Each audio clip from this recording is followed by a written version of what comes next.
ಪ್ರಧಾನಿ ನರೇಂದ್ರ ಮೋದಿ ಅವರು ಪ್ರತಿನಿಧಿಸುವ ಲೋಕಸಭಾ ಕ್ಷೇತ್ರ ವಾರಣಾಸಿಯಲ್ಲಿ ಭೀಕರ ಅಮಾನುಷ ಅತ್ಯಾಚಾರ ಪ್ರಕರಣವೊಂದು ಬೆಳಕಿಗೆ ಬಂದಿದೆ. 19 ವರ್ಷದ ಯುವತಿಯ ಮೇಲೆ 23 ಮಂದಿ ಕಾಮುಕರು ಒಂದು ವಾರ ನಿರಂತರವಾಗಿ ಅತ್ಯಾಚಾರ, ಸಾಮೂಹಿಕ ಅತ್ಯಾಚಾರ ಎಸಗಿ ಕ್ರೌರ್ಯ ಮೆರೆದಿದ್ದಾರೆ. ವಿಕೃತಿ ಕಾಮುಕರಲ್ಲಿ ಯುವತಿಯ ಸ್ನೇಹಿತರು, ರಕ್ಷಣೆಗಾಗಿ ಬಂದವರು ಸೇರಿದ್ದಾರೆ ಎಂದು ವರದಿಯಾಗಿದೆ. ಸಂತ್ರಸ್ತ ಯುವತಿಯನ್ನ ಆರೋಪಿಗಳು ವಿವಿಧ ಸ್ಥಳಗಳಿಗೆ ಎಳೆದೊಯ್ದು ಮತ್ತು ಡ್ರಗ್ಸ್ ನೀಡಿ ಅತ್ಯಾಚಾರ ಎಸಗಿದ್ದಾರೆ ಎಂದು ಆರೋಪಿಸಲಾಗಿದೆ. ಸಂತ್ರಸ್ತ ಯುವತಿ ಪೊಲೀಸ್ ಠಾಣೆಯಲ್ಲಿ ದೂರು ದಾಖಲಿಸಿದ ಬಳಿಕ 9 ಆರೋಪಿಗಳನ್ನು ಪೊಲೀಸರು ಬಂಧಿಸಿದ್ದಾರೆ. ವಾರಣಾಸಿಯ ಪಾಂಡೇಪುರ ಲಾಲ್ಪುರ ಪ್ರದೇಶದ ಯುವತಿಯನ್ನ ಕೆಲ ಆರೋಪಿಗಳು ಮಾರ್ಚ್ 29ರಂದು ಅಪಹರಿಸಿದ್ರು. ಅಂದು ಯುವತಿಯ ಸ್ನೇಹಿತನ ಆಗಿರುವ ರಾಜ ವಿಶ್ವಕರ್ಮ ಎಂಬಾತ ಆಕೆಯನ್ನ ತನ್ನ ಕೆಫೆಗೆ ಕರೆದೊಯ್ದಿದ್ದನು. ಅಲ್ಲಿ ಯುವತಿಯನ್ನ ಕೂಡಿ ಹಾಕಿ ನಿರಂತರವಾಗಿ ಅತ್ಯಾಚಾರ ಎಸಗಿದ್ದಾನೆ.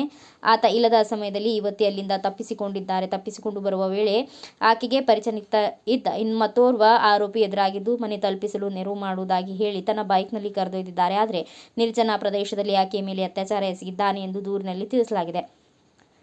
ಅಲ್ಲದೆ ಬಳಿಕ ಇತರ 10 ಆರೋಪಿಗಳು ಆಕೆಯ ಮೇಲೆ ಸಾಮೂಹಿಕ ಅತ್ಯಾಚಾರ ಎಸಗಿದ್ದಾರೆ. ಅಲ್ಲಿಂದ ತಪ್ಪಿಸಿಕೊಂಡು ಬರುವಾಗ ಆಕೆಯನ್ನು ಗಮನಿಸಿದ ಮತ್ತೊಂದು ಗುಂಪು ಆಕೆಯನ್ನು ಅಪಹರಿಸಿ ಗೋಡೌನ್ನಲ್ಲಿ ಕೂಡಿ ಹಾಕಿ ಅತ್ಯಾಚಾರ ಎಸಗಿದೆ. 7 ದಿನಗಳಲ್ಲಿ 23 ಕಾಮುಕರ ವಿಕೃತಿ ಬಲಿಯಾದ ಸಂತ್ರಸ್ತೆ ಏಪ್ರಿಲ್ 4ರಂದು ತನ್ನ ಮನೆಗೆ ಸೇರಿದ್ದಾರೆ. ಬಳಿಕ ಪೋಷಕರ ಬಳಿ ತನ್ನ ಮೇಲಾದ ದೌರ್ಜನ್ಯಗಳ ಬಗ್ಗೆ ಹೇಳಿಕೊಂಡಿದ್ದಾರೆ ಎಂದು ವರದಿಯಾಗಿದೆ. ಪೋಷಕರು ಆಕೆಯನ್ನು ಪಾಂಡೇಪುರ ಲಾಲ್ಪುರ ಪೊಲೀಸ್ ಠಾಣೆಗೆ ಕರೆದೊಯ್ದು ದೂರು ದಾಖಲಿಸಿದ್ದಾರೆ. ಸಂತ್ರಸ್ತೆಯು ತನ್ನ ದೂರಿನಲ್ಲಿ 23 ಕಾಮುಕರ ಪೈಕಿ 12 ಮಂದಿಯ ಹೆಸರನ್ನು ಉಲ್ಲೇಖಿಸಿದ್ದಾರೆ. ಉಲ್ಲೇಖಿತ 12 ಆರೋಪಿಗಳು ಮತ್ತು 11 ಮಂದಿ ಅನಾಮಧೇಯ ಆರೋಪಿಗಳ ವಿರುದ್ಧ ಬಿಎನ್ಎಸ್ನ ಸೆಕ್ಷನ್ 70/1, 74, 123, 126/2, 127/2 ಮತ್ತು 351/2 ಅಡಿಯಲ್ಲಿ ಪೊಲೀಸರು ಪ್ರಕರಣ ದಾಖಲಿಸಿಕೊಂಡಿದ್ದಾರೆ. ಸಂತ್ರಸ್ತೆ ನೀಡಿದ ಮಾಹಿತಿಯ ಆಧಾರದ ಮೇಲೆ ಕೆಫೆ, ಹೋಟೆಲ್ ಹಾಗೂ ಗೋಡೌನ್ಗಳ ಮೇಲೆ ದಾಳಿ ನಡೆಸಿ ಪರಿಶೀಲನೆ ನಡೆಸಿದ್ದಾರೆ. ಮಾಹಿತಿ ಮತ್ತು ಸಾಕ್ಷ್ಯಗಳನ್ನು ಸಂಗ್ರಹಿಸಿದ್ದಾರೆ. ಇವರಿಗೆ 9 ಆರೋಪಿಗಳನ್ನು ಬಂಧಿಸಿದ್ದಾರೆ.